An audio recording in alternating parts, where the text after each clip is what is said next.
and we're going to start streaming right now. Oh, really? Yeah, we're streaming the video. Okay, cool. Hello, everybody. Welcome to a ridiculously early Two Bards Bardcast.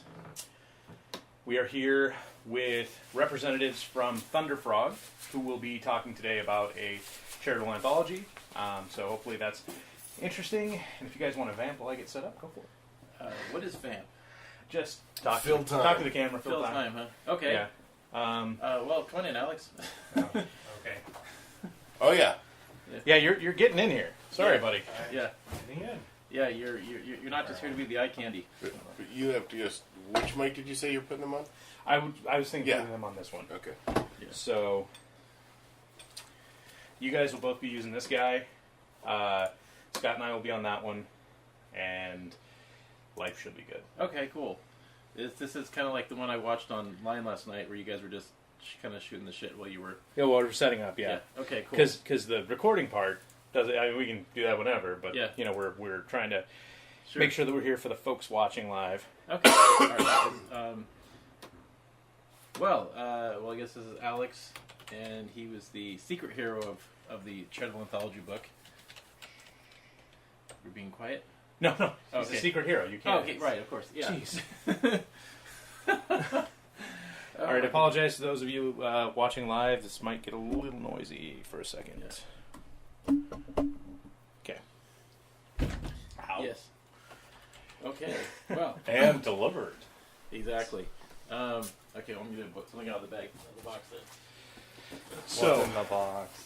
What's in the box? It's a head! Yeah, okay, thanks for spoiling that one. Spoilers. So here's... I thought the William Shatner version was better. It was. Yeah. Here's how we're going to work this. Okay. You two will be on this mic. We'll be on that mic. Okay. We will essentially just ask you questions, but this is mostly for you guys to talk about what you do, what you're pitching, what the whole... So, ask a few things, but for the most part, it's going to be you guys. Okay. Cool. Well, while we're here, just before we do that, though, I have something I want to show Scott. Okay. Okay, and I want to go get my monster. I really hope this is a pants-on thing. Second. You're the only one. No, second. All right, so we've at least got Chris, Laura, and a couple of others on. Yay! Yay! Hey. So we'll get Just over questions, here then, too. since I'm on the wrong mic. So this is the camera if you want to show people at home. Well, what I've got here is actually too small to people to see at home, though I guess we can... Oh, it's not really. the size that matters. Come No, on. yeah. Here, but I'll it's just just stand over the- here. But we Spirit can, of the miniature. Show it to Scott, and I'll bring it in, and then we can probably put pictures online, but Nice! yeah. All right, so pass me strong light bulb. You know what, yeah, okay. Yeah, you know what you're looking at, right? So there's that, guys. Is that Flynn? No, that is Okay. Sim Buxtehude. Pass me Buxtehude. Look at the shield. Oh, dude. Okay, so there's the shield detail. There's old Sim. Making enemies Yeah. like he do. Oh, nice. We'll do a whole photo gallery, I guess, for your website. But in my box over here, I have Perf, I have Nara, I have Caro, I have I have Dracatar, believe it or not. And Wow. The Dracatar is awesome. I saw that. Here, at yeah, A dragon with the head head of a of a minute. bull. Of a Minotaur. Oh, Minotaur. darn it, one of the swords broke off. Okay, we'll have to fix that. But yeah, here's Dracatar. All right, I got to show them the Dracatar because this is a super custom. Wow. So here's the Dracatar, the dragon with the head of a Minotaur, HeroClix, that you can't have. No, It's probably actually more Mage Knight. I think it's all, it is Mage. Okay, it's all Mage Knight, and then the Minotaur head came from the Bones miniature of the Minotaur. I love those things. They're so customizable. right. Yeah. So just so you guys know, watching at home, we first of all, yes, I did cut my hair. Second, we will be. This is just the interview. We will be streaming the Bardcast tonight at the normal 8 p.m. Yeah. So, shall we get it going? Yeah, let's do that. Sure. Grab my binder. This is one of these days we'll get that third mic set up. And So I'll observe a moment of silence, and then Andy will say something witty. Yeah. Something witty. So here we are. This is one of our very rare, but hopefully more frequent as time moves on, interviews. With us, we have a couple of representatives from Thunderfrog Studios. Yes, Why don't we you guys do. go ahead and introduce yourselves into that, Mike? Okay, Woody Arnold. I'm an editor with Thunderfrog Studios, Seattle based comic company. Hi, I'm Alex Borman, and I'm Freelance graphic designer. a colorist, letterer, art stuff. Does whatever we need. Minion. Yeah. Colorist, is that racist? Can you say that? He's an inker. Technically. Oh, Yeah. no, he's not an inker. Yes, I have done Oh, well, it. you have done Yeah, it. he trace. He inks Yes, in- I'm a trace. tracer. All right. He inks in color. Yeah. Excellent. Excellent. But actually, he All the does a rainbow. lot of things that I don't have a clue how to do. It's like, please save me. So we're here to Yes, talk about Control something Shift art. kind of special today, right? Yeah. This is, and if you visited us at Emerald City Comic Con, you probably know about this, but this is an awesome piece of charitable work. Mm-hmm. I'm just going to let you guys go ahead and talk about it, and for you guys watching at home, we'll hold up the comic itself real quick. But go ahead and tell us a little bit about this comics anthology that we're looking at. Okay. Well, Thunderfrog Studios was founded about 10 years ago, and basically just yes, of course, the mic's right here. Founded about 10 years ago, and the first project that our company put out was a book to raise money for Seattle Children's Hospital. The genesis of this is that like many people in Seattle, there's Children's Hospital is so ingrained into the community that it's very hard to find somebody who doesn't have a connection to the hospital. And one of the founders of our company had been treated there as a child, and they actually saved his life. So it was one of those things where when you're looking for a project at the beginning of your career to try to make a name for yourself, something like this was not a tough choice. And when I came on board, I'd already had a connection where a cousin of mine had actually been treated at the hospital 3 times. So, again, very easy for me to get on board a project like this. So, we've been working on it for the last year and a half. I think goes back to before ZoeCon 1, actually, and when we were doing this. And ZoeCon actually was valuable because it let us meet a lot of people that were then able to participate in the production of the book. And, when we finally got a chance to sit down with the hospital, work out details with them, we ended up deciding to donate the profits from the book to the fund for families that cannot afford health care for their children.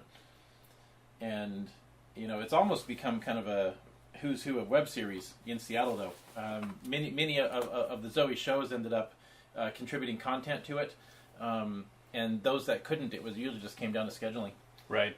Well, Seattle and beyond. I mean, we've also Yeah. definitely got some Vancouver representation in there. Sure do, and Arizona. We have Arizona. Yeah.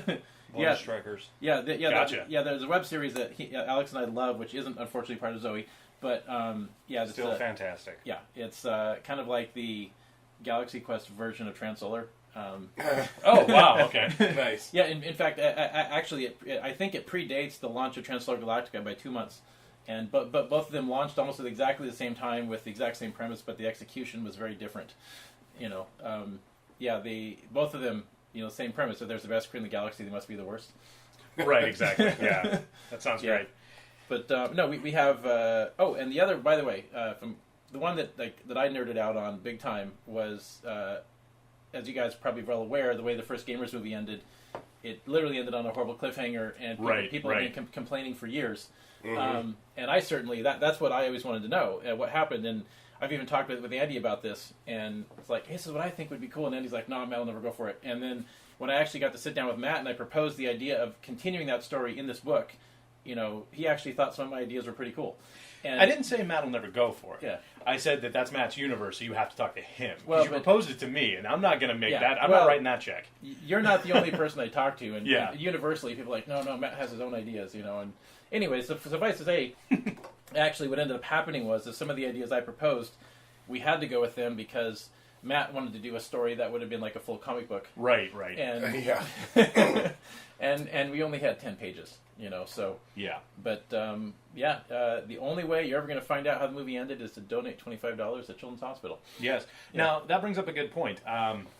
So this is kind of a unique charitable anthology in that how much of the money that goes to the charitable anthology actually goes to the hospital? Well, we're charging $25 for the book, though it has a $30 cover price just because of the production costs. In order to put it in a shop, comic shop, it has to have that on it. But what it is like, we have to we have to cover advertising. Right. Putting out, that kind of goes into the overhead on the book, and there's production costs and postage.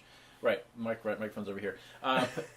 Postage when it comes up, but when you subtract all the costs, we're not keeping any other money. Exactly. Yeah, like the estimate, my best estimate is about $20,000 worth of artwork was donated to this book, and that doesn't include the value of the content in itself.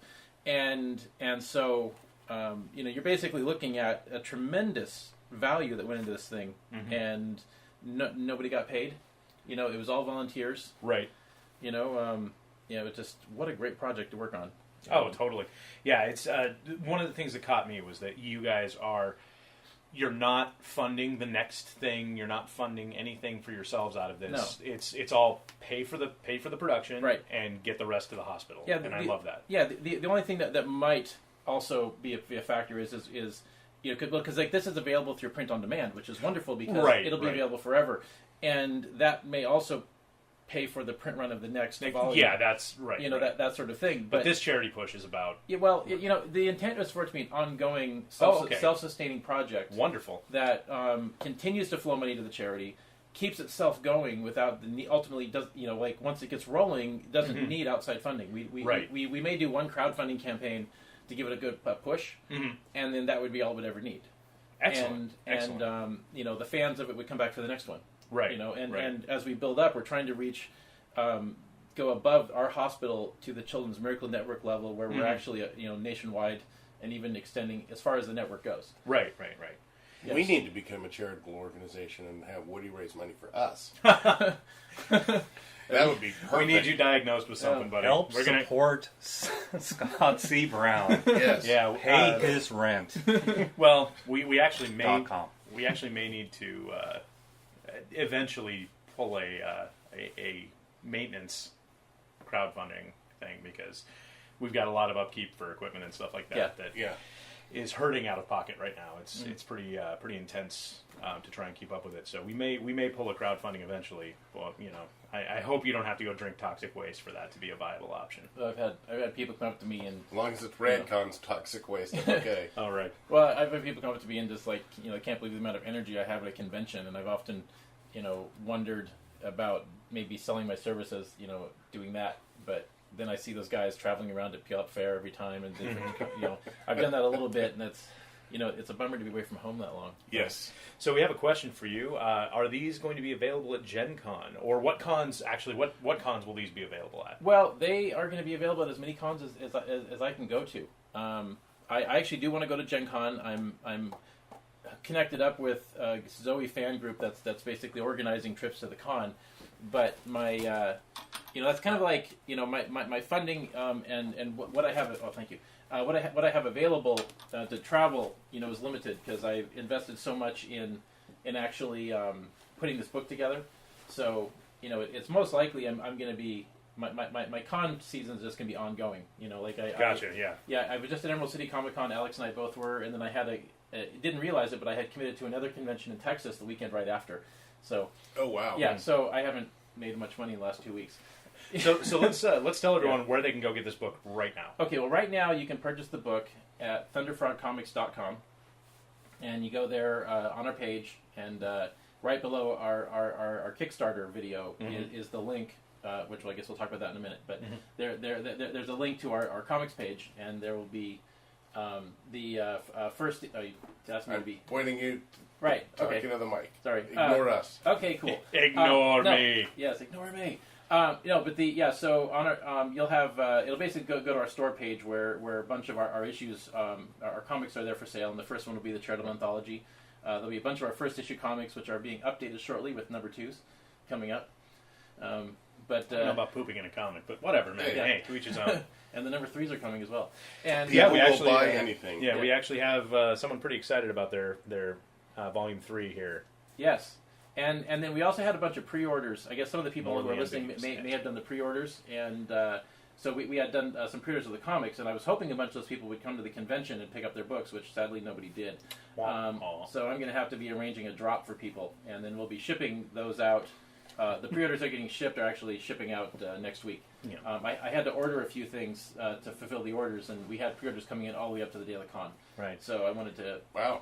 give people a chance to basically do those, and then so as soon as the shipment arrives with all the other little things I need, including a limited edition print by our founder Harrison Wood, which by the way, the pre-order is being upgraded.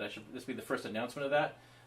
The pre-order, there was a special comics bundle that we put together first, and to help fund it, and that had a print from Harrison, which is a surprise for people, but he's really cool, and yes, very secret. Don't tell anybody. Yes, and what I ended up doing was I upgraded it so all the people that pre-ordered the actual anthology are getting a copy of the print as well. So I have to wait until those arrive in the mail before I can ship anything out, and that nobody knows they're getting on until today. So Nice. yeah, and I will tease it. It's going to be a Guardians of the Galaxy print, but I won't say. Wow. I won't say which one. So Well, we all know who our favorites are, Yeah. so Yeah. I have my own personal expectation here. well, my favorite is the classic team. Oh, okay. But that's me. Yeah, but you got to play to what's being released, right? Yeah, of course. So Yeah, that's good stuff. Cosmic Marvel is popular now. So Yep.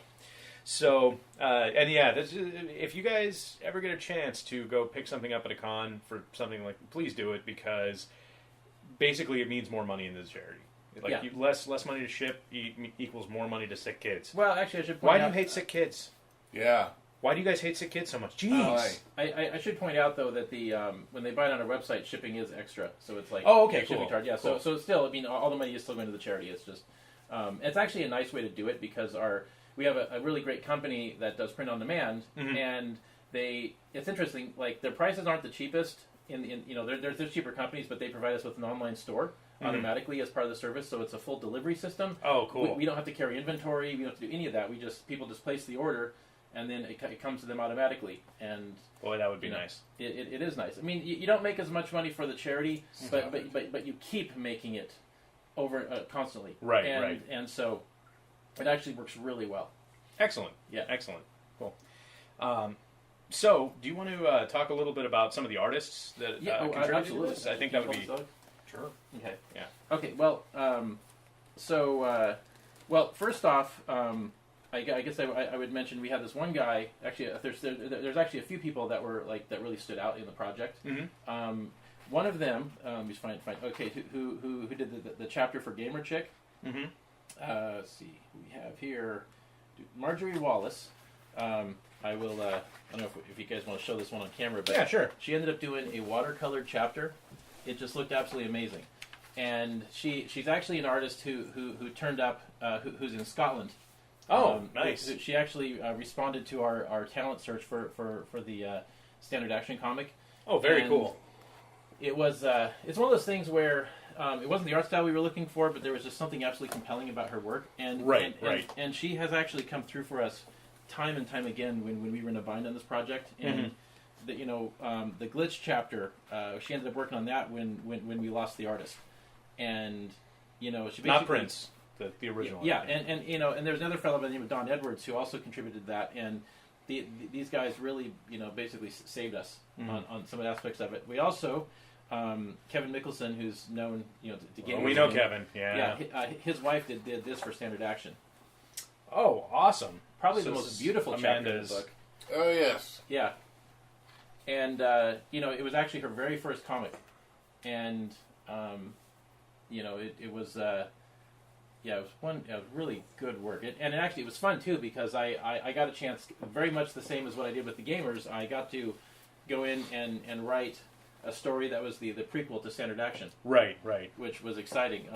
We also have, so the Voice Trackers is in here, which Alex was doing the coloring for that. We have Chopsocky Boom, which actually was featuring an artist named Claire Boning, who is from Eugene, Oregon. Got to meet her proud to be here for the first time at the convention. We have Project London. Bo Pritchard contributed a chapter.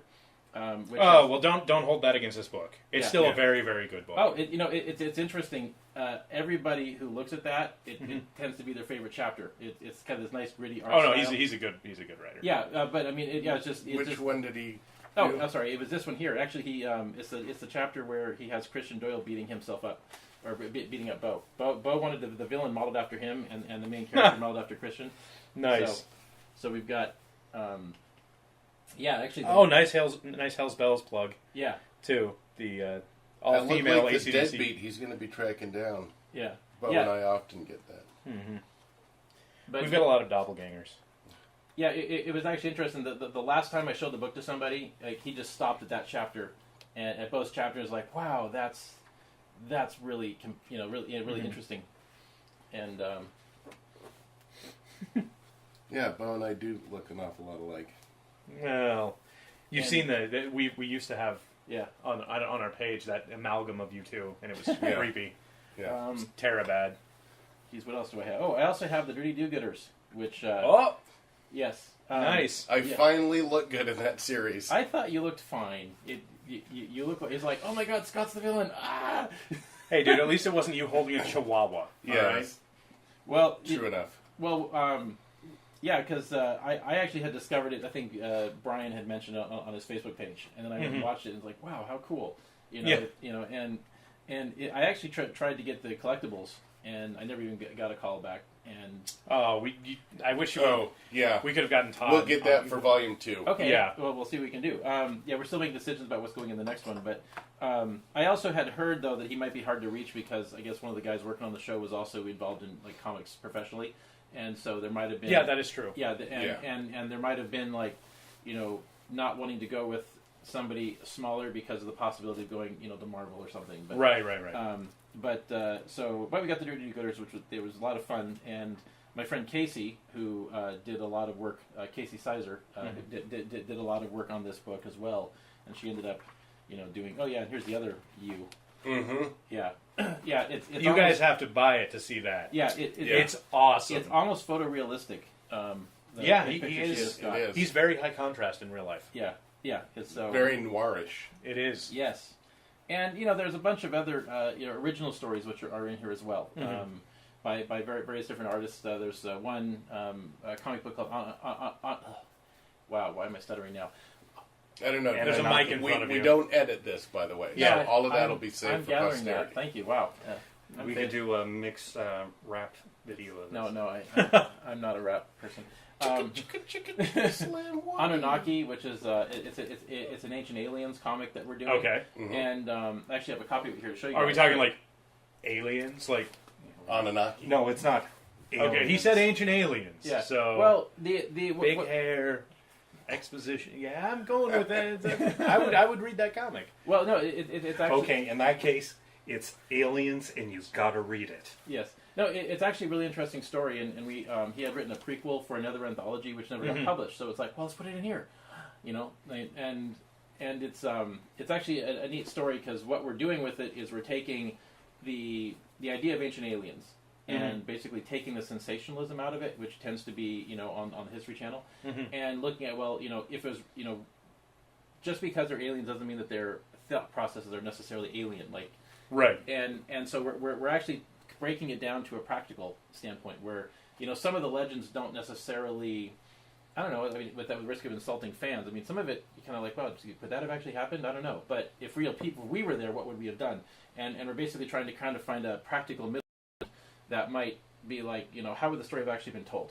And right. then if this legend is true, how could it have happened? And just try to make it make sense. Practicality, man. You're limiting your sales. Maybe, but there's aliens. There's aliens. Yeah, there's aliens. Yes, and they're ancient. But the thing is, we weren't there. How do we know what really happened? And it's right. Yeah, and so it's fun to explore that kind of an idea. Right.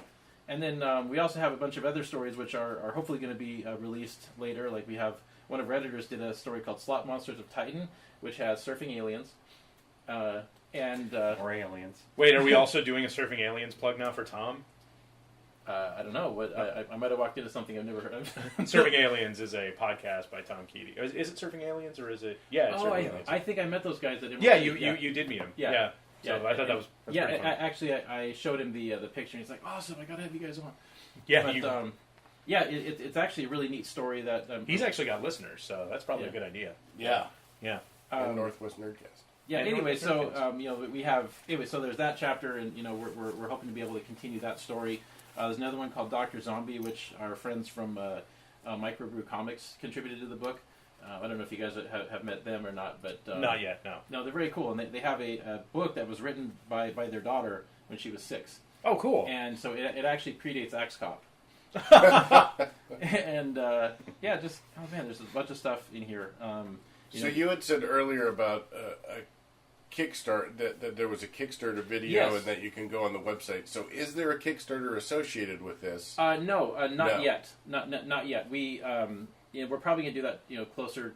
Probably like the last quarter of the year. Mm-hmm. But we have a number of strategies we're exploring. But the idea would be to raise some money to do another full print run. Right. So we have books to take to cons. Right. And then I would suspect it's possible that one's going to line up with Gen Con, but Okay. I'm not 100% sure. But it's basically to get because those books will sell out before Gen Con, so I'm not. Mm-hmm. If I can go to Gen Con, I don't know that I'll have books to take with me. Gotcha. Or they'll be in very limited supply.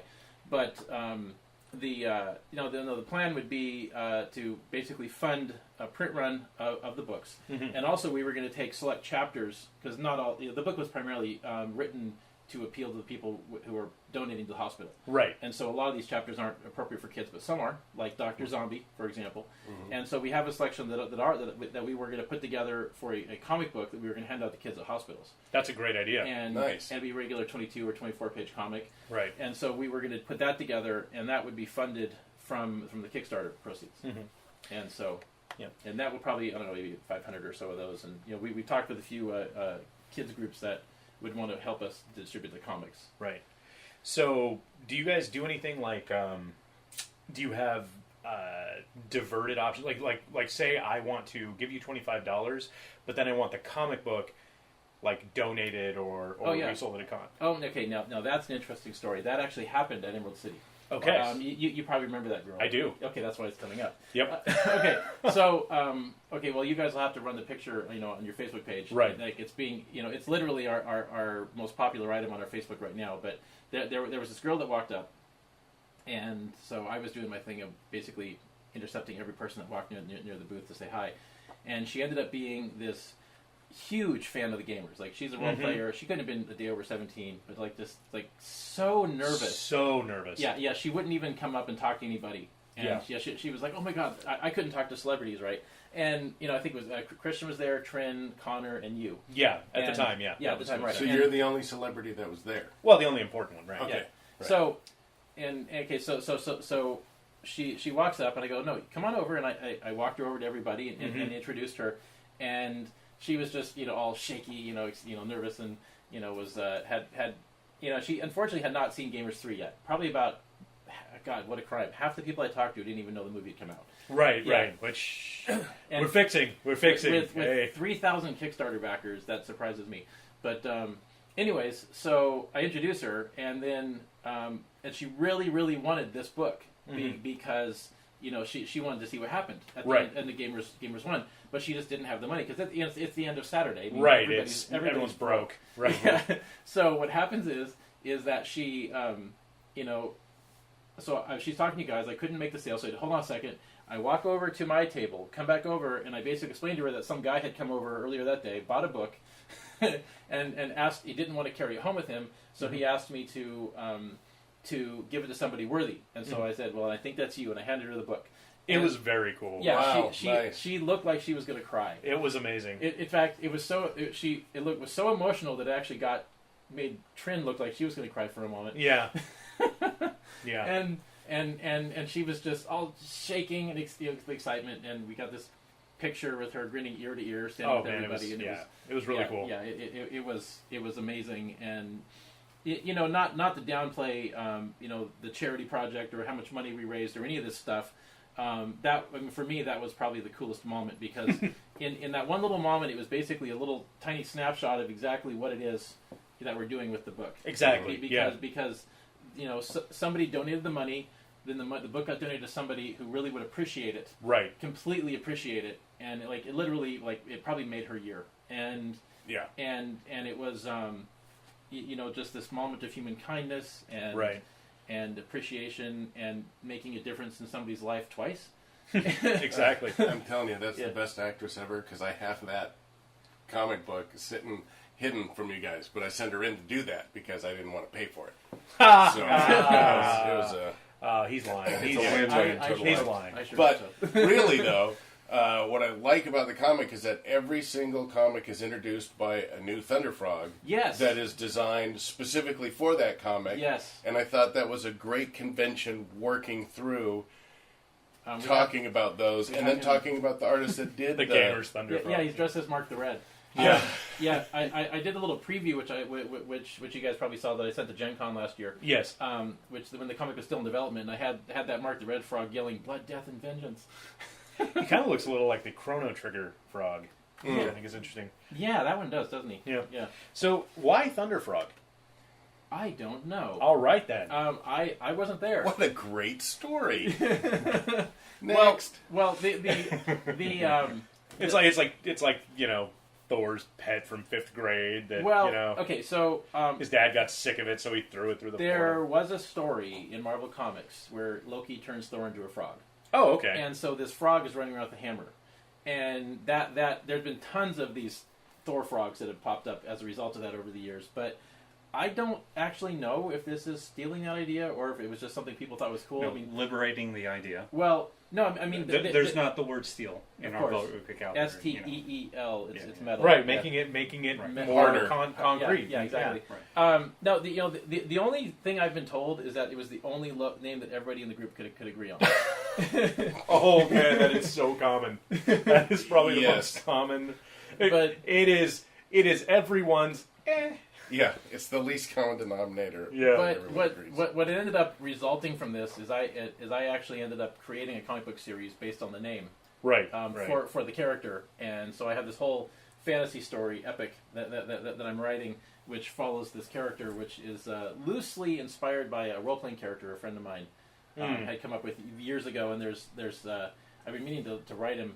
He turned up on Facebook and it's like, dude, you're not gonna believe what I just did.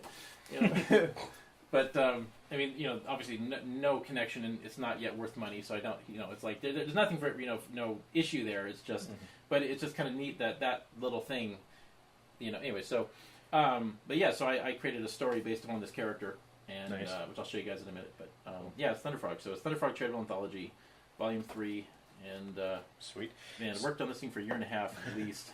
It's great to have it finally in my hands. So do you have any plans to maybe get a copy or two signed and donated to Child's Play for their auction? Well, we actually donated some to an auction in Las Vegas, Las Vegas convention we were at last September. Okay. So yeah, that's certainly possible. But I'm there's so many things to do with this. Yeah. Oh my God, I can't even.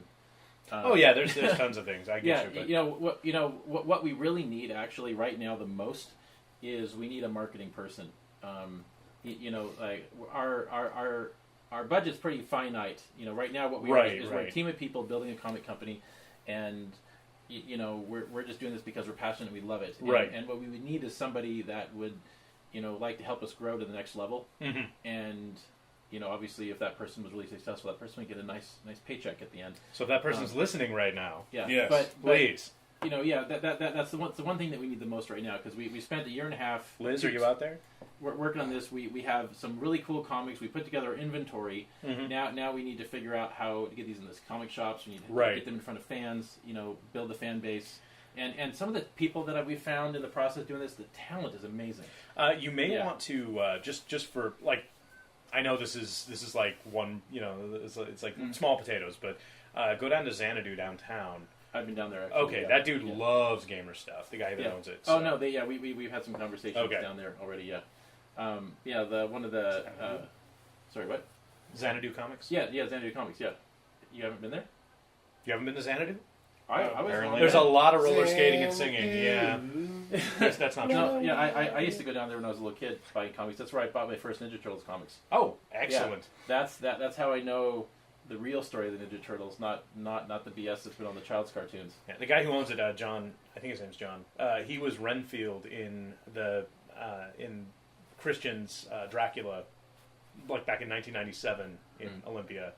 Come on.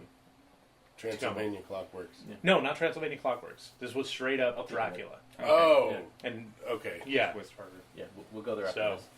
Okay. they were, and I'm pretty sure it was Olympia What a at the horrible time. time. But Yeah, okay. it was. He played the Renfield, so he owns Xanadu Comics. Go in, talk to him about this stuff. He'll chat your ear off, but he's an awesome guy. Yeah, well, he was there when I was a little kid. Mhm. You know, he was selling me comics and Probably the same age too.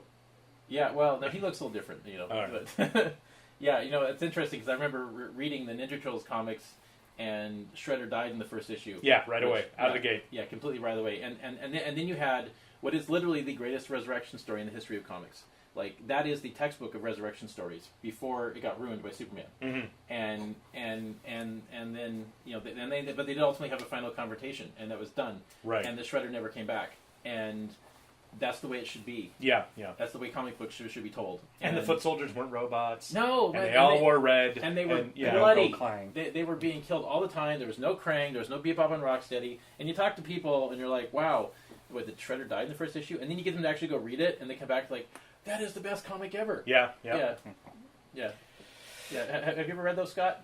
No, You have to read them. I don't have to.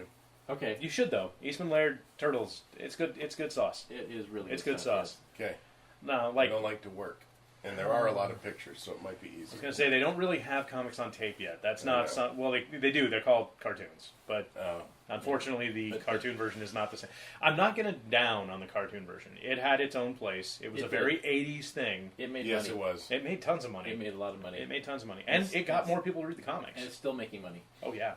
Yeah. Let's not talk about the new stuff. We're going to talk about the Thunderfrog. Yeah, Here, let's. can you hold that? I want to Yes. avoid talking about the Okay. lips on turtles if we can. This is actually a guy Yuck. that I would like to talk about, an artist that we found. Jason. Yeah, he's in Canada, Edmonton, Canada. He was one of the guys that we found in the talent search to try to find somebody to draw standard action. Another example of he wasn't what we were looking for in that, but I was looking for this, and and so there was just something about it, and I thought, it's like, okay, you need to draw my frog, and he did, and what he brought us was just amazing, and it was an interesting thing because he's self-taught and developing his own style, and then Harrison took one look at his art and says, you know what, you need to do this. He basically gave him one piece of advice, and after that piece of advice, his art style literally quadrupled overnight. And How do you start that conversation? You need to draw my frog. Okay. well, There's certain chat.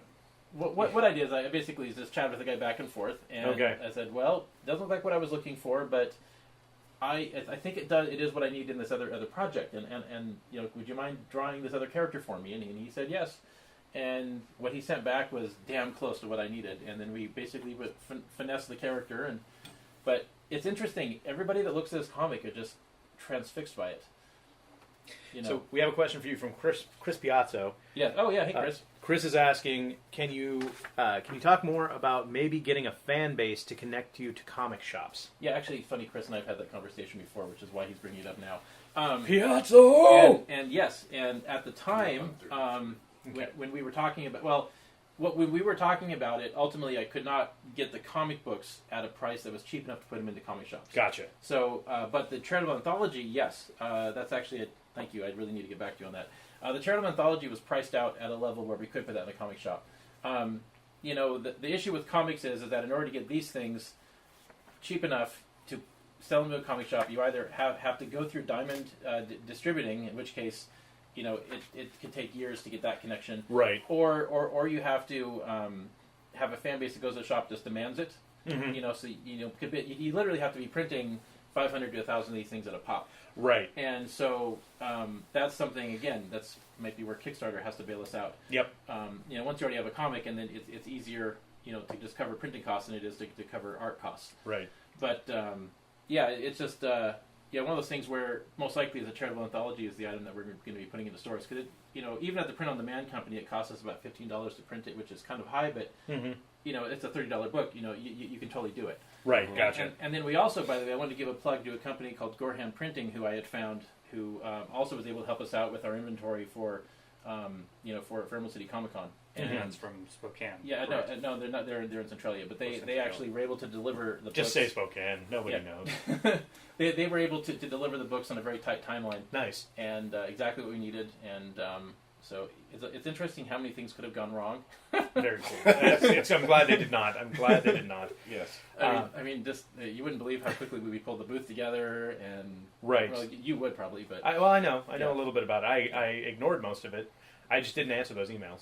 Yeah. So, but it was just looking back on it, everything just had to go right, and it did. Right. And I think it has a lot to do with the fact that we were doing this for a charity. Right.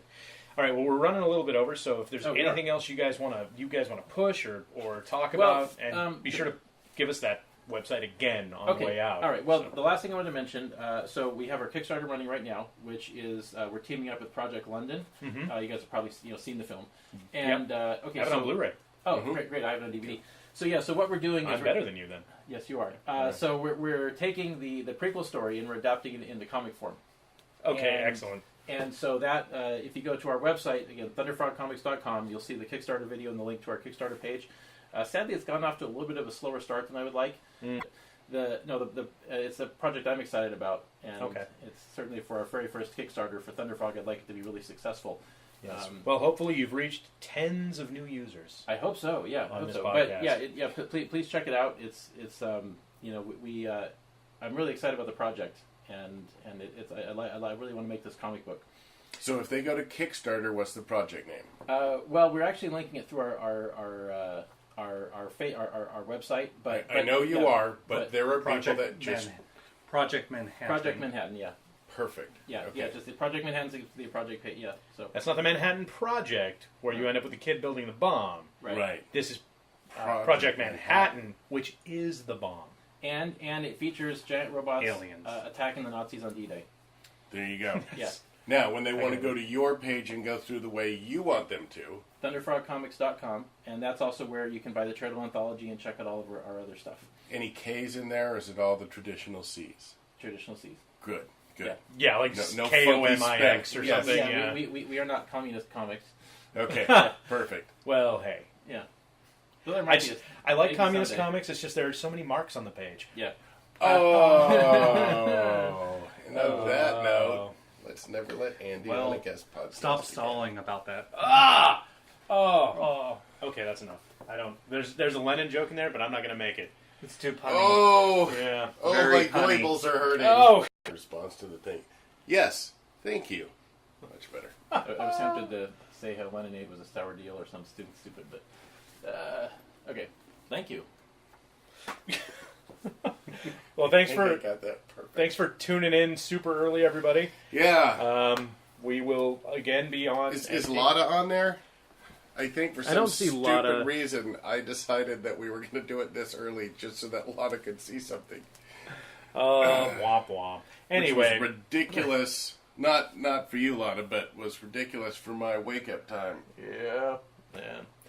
So thank you guys for tuning in. Thanks again to Woody and Alex for showing up and being interviewed Yay! in our wonky. And Everyone clap at home. I don't think Andy, anybody thank even you, saw Scott. me. You're very I'm welcome. not sure anybody even saw me. I think I'm behind this. Well, that's fine. Switch pretty much. Yes. Hello. Do you want to be the Thunderfrog? Good Lord, no. Do you want to be the Thunderfrog? Not that Come on. frog. Thunder. Thunderfrog. Go. Actually, we had somebody offer to do a Thunderfrog plushie for us, but it, hasn't happened yet. Oh, that would be cool. Bog of omens, give me flies beyond flies. Never mind.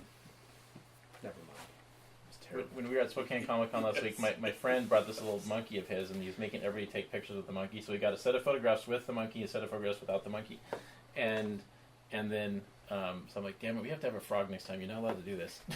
Oh, see, Connor loves the Marx joke, but he's a Well, Marx. yeah. Of course he Oh, would. Connor Marks is watching. Connor Marks is Excellent. watching. Hey, Connor. I've kind of wondered about that.